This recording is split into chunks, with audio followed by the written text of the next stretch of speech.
Wagwan chat, I don't know if you heard this, but we might be having a new Sports Act 2026 this year in this country. Currently, the Sports Act we have is dated 2013 when the new government took over.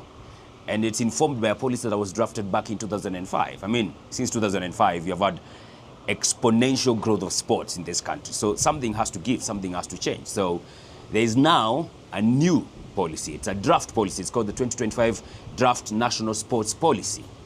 And this is aimed to give birth, it has given birth as a result to a bill. And the bill is going to be given to Parliament where they will digest it. And it's supposed to be eventually enacted and become an act of law, which will be called the Sports Act of 2026. And of course, with this, the whole aim is to streamline the sports space in this country, make it grow, make it generate revenue, and make it a proper contributor to the GDP. So several issues have been touched on this. Let me touch on some of them. One of the issues is being called or is aimed at enhancing proper governance and regulations of these sports federations they have in this country. Of course, we have a lot of federations in this country. We have like over 140. I do recall sometime last year we hosted the PS of Sports, Elijah Mwangi, on radio, and he was telling us there are registered over 140 federations. Most of these federations, to be honest, they are very poorly governed. Let's be honest. They run on very weak frameworks. They do not adhere to the international regulations, leave alone the national ones. So there's a lot of work to be done as far as that sector is concerned. So being, this policy is proposing a creation of a regulatory authority being called the National Sports Regulatory Authority that is aimed to put these federations in check, put them in line, make sure they are compliant with the national rules and regulations as well as the global standards. Make sure they are well managed as well. Because let's be honest, most of these federations, poorly managed, man. And let me tell you, you need to know you have a problem with the federations when one of the most revered federations in this country is the Football Kenya Federation. It basically oversees the most popular sport in this world or in this country, football, right? Now, football is popular, but we don't do well. But it is popular. So we all know what's happening at FKF. So if that is the most revered federation in terms of management and everything else, and we all know what's happening over there, you can see the kind of work that has to be done to make sure these federations are running well. So there's a lot of work to be done. So this National Sports Regulatory Authority should help put these federations in order, streamline them, so that they can be able to curb some of the issues arising within their particular sports, like match fixing in Kenya. In football, match fixing is such a scourge, bro, that we have been unable to deal with. There's no framework of how to deal with guys who are caught match fixing. Hopefully that's one of the things that is going to be put in place now once this bill becomes an act, because we need that, and these federations need that, because without proper management, then they cannot attract investors. Another thing this bill or policy aims at achieving once it becomes an act of law is enhancing the welfare and integrity of sportsmen and women. All right, because that's one thing that is very easily absconded in this country. Like, I mean, it's very easy to incentivize the athletes once they are competing in major tournaments like World Championship Athletics, or Olympics, or AFCON, or CHAN. That's easy, right? But once they come back to their day-to-day, especially footballers, how are they paid? Or these other sportsmen? Are there salary caps of where they pay? Ama clubs can pay however the fuck they want. See, that's always a problem. And also the reward schemes. Is it an outlined one? Ama ni moja tu mtu anaweza amka leo, the president says, okay, if you win gold, I'm rewarding you with 2 million or 3 million. If you break a record 5, is it like outlined within a certain structure made haphazard? So those are some of the things that this act will be aiming to achieve. And also the other things about welfare, like these athletes, once they are done competing, post-retirement, can they be employed? Are they employable? Can they be integrated back to the sport? Ama wanasaulikanga tu when people go on about their business once they're done? Are they employable after that? So it's a big problem, to be honest, like gender-based violence as well. It's one of the issues ailing like athletics. We have had so many issues as well.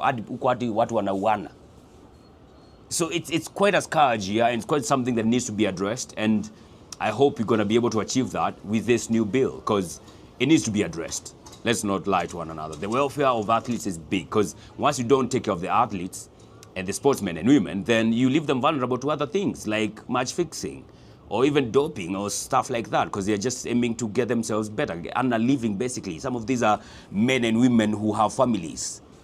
When they don't provide for them, what happens? And I know KEFO is one of the things that I've been trying to push, organizational associations have been trying to push the salary caps and stuff like that, but it needs to be well outlined and well integrated into this act. So I hope they achieve that with this one.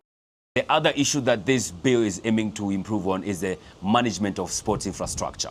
And this is a big one because, man, we have sports facilities in this country that are just in dilapidated states, especially the ones that have been given. You know, sports is a devolved function. So some of these things were given to the counties, and bro, the counties have just done a shoddy job in this one, especially as far as facilities are concerned, bro.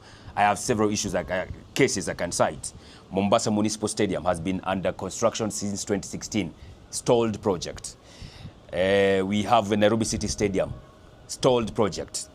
We have Moi International Sports Stadium, Kisumu, imekuwa neglected. I think the national government has just taken it over juicy. Even the Mombasa Municipal Stadium, national government has taken care of it, has taken it over juicy, complete the construction and renovation. Dandora Stadium, it's under the county, playing on turf. No professional footballer, ongea na wao saa hizi, will want to play there. Hakuna, kulikuwa na Machakos Stadium. Bro, kiwanja ya ng'ombe. Thank God that hakuna games zinachezwa huko siku hizi because goddamn, dilapidated state. So they have to provide clear guidelines on how this is going to be managed. Once the national government constructs that stadium, how is it given to the county government to manage it and maintain it? Because that's where the problem begins. County zenyewe hawezi tengeneza vizuri. Kumaintain sasa watafanya aje? So those are some of the gaps that this bill aims to achieve, and this is a big one. Because you know the government right now, the national government, they're putting a lot of effort in constructing stadiums like all over. But with a constructing is sour. Then once you're done constructing, once the big event of AFCON is done, what happens after that? How are they managed? How are they rehabilitated? Do the county government have enough resources to take care of that? Or they will just run them to the ground? So sports management, I mean infrastructure management is one of the things that is being touched on with this bill. And I hope they get it right because this is a big problem as we speak right now. It's a big problem. So yeah, those are some of the things that this bill is aiming to achieve. I mean, the other one I think I forgot to touch on is the integration of sports within the CBE. Because I understand the CBE has several pathways, and for people who decide to go the sports pathway, how do they get to be well educated as far as sports is concerned?